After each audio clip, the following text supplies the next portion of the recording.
housing reform, and what are you going to do about high housing costs and high rents all over the country? Yeah, thanks a lot for asking me that question. The Affirmatively Furthering Fair Housing Rule was basically a rule that we promulgated based on the 1968 Fair Housing Act that said, hey, communities that are getting federal taxpayer money, HUD money, whether it's San Francisco, Kansas City, Austin, wherever, you need to get serious about showing us a plan of how you're going to create equal housing opportunity throughout your jurisdiction.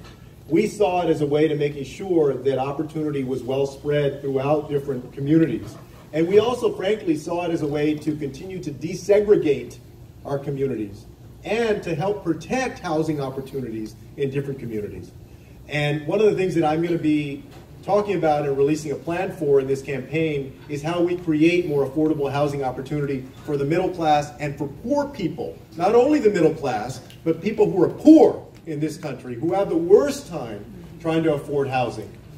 And there's no place that sees that more than San Francisco, right? I mean, this city has turned itself in knots over the years on trying to create more affordable housing, trying to address the issue of homelessness. I saw that with resolve and with good work that we can reduce homelessness.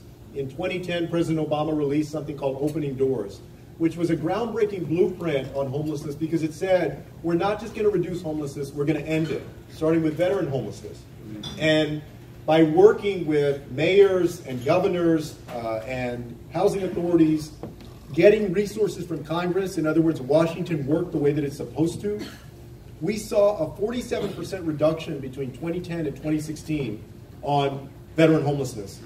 If we can do it for our veterans, which was fantastic, we should do that for individuals, for families, for young people, for other folks who are sleeping on the streets. Y'all see right now in this community more people that are out there that are sleeping on the streets. They see that in LA, in Portland, in Seattle, in Denver, all throughout this country, and we need to invest significantly so that people have a place to sleep at night, and I will do that as president.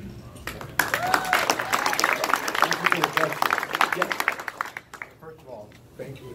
We need a real progressive to run, so I'm super excited to see you out there. One of the things, you want to use this? Sure. Yeah. I'll just repeat that first part. I was just saying thank you. We need real progressives running, so I'm excited to have you here. The thing that I'm interested to kind of hear about is the fact that, quite frankly, whether you or someone else is a national candidate, you're not going to win without really engaging black women and black voters by extension. And I'm really interested to hear specifically what you have to say on what you'll do for Black America, but also just how you'll work to engage black women. Yeah. Thank you very much for that question. I agree, not only as a constituency within the Democratic Party, right, because black women are driving our victories in the Democratic Party right now, right? But also, more importantly, when it comes to a whole range of issues, whether it's small business ownership or educational opportunity, healthcare opportunity, housing opportunity, I look forward during the course of this campaign to releasing policies that, in addition to addressing overall what we need to do in the country, address the particular needs of black women and black men, our communities of color. But I've gotten a start in this campaign of living by that. My campaign manager, Maya Rupert, is a black woman who I worked with at HUD, and I saw the great work that she did there. And I believe in her. And during the course of this campaign, I think that part of the reason that we're going to be successful is because of her perspective. So let me just drill down a little bit. I think that some of the things that we can address are things like small business ownership. Because the fact is that in our urban communities especially, we have a lot of entrepreneurialism. And the rate of entrepreneurialism for black women is promising. We should invest in that, to harness the ability of people to own their own small business and to succeed on their terms in this country. We also can address things like justice reform, right, in our criminal justice system. When I was at HUD, one of the things that we did with regard to public housing was we sent out a notice to public housing authorities that said, do not X people out just because they have a criminal record.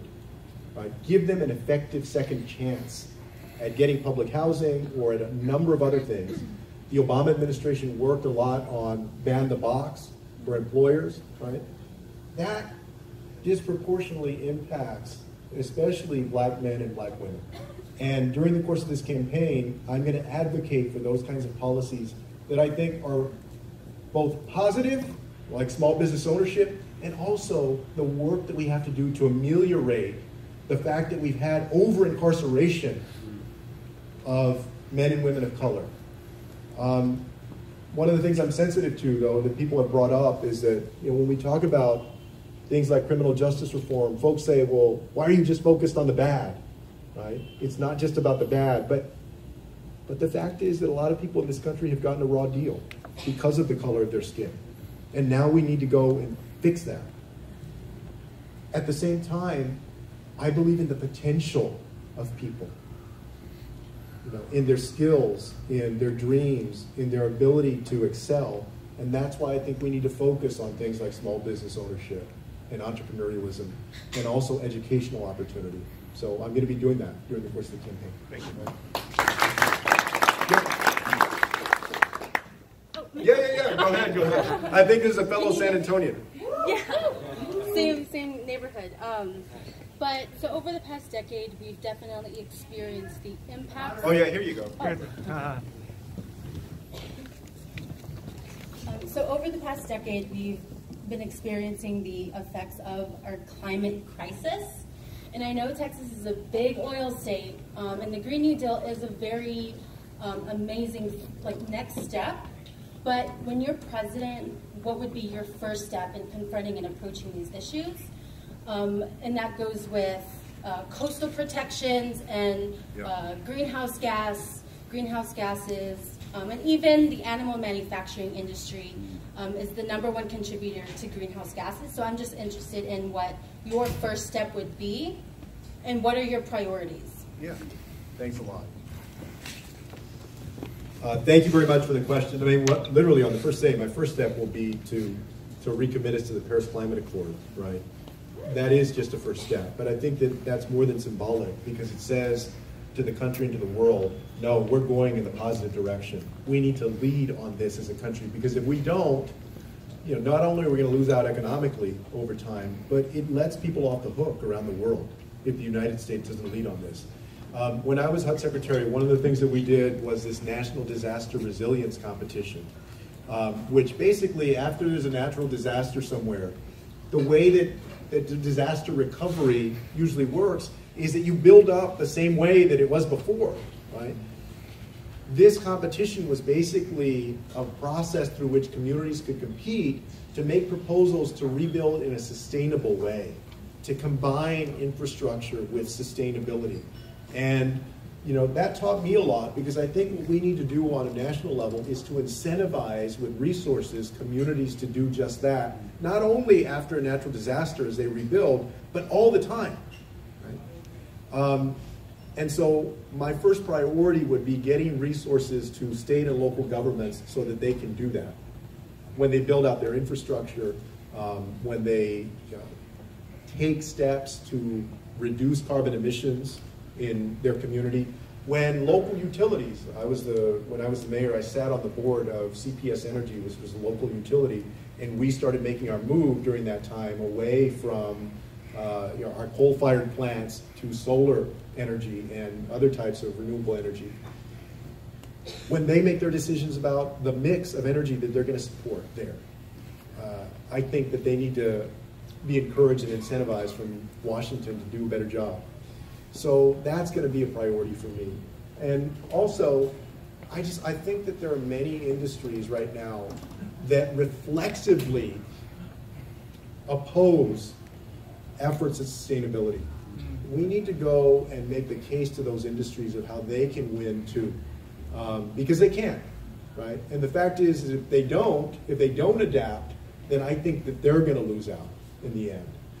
And for the sake of a country that is able to combat climate change and to lead on it, the private sector needs to be a partner.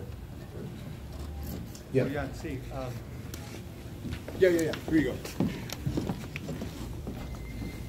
Julian, thank you for being so candid in answering these very critical questions that need to be addressed. One of the things that a president does is very visible and super important and leaves a lasting legacy is appointing judges.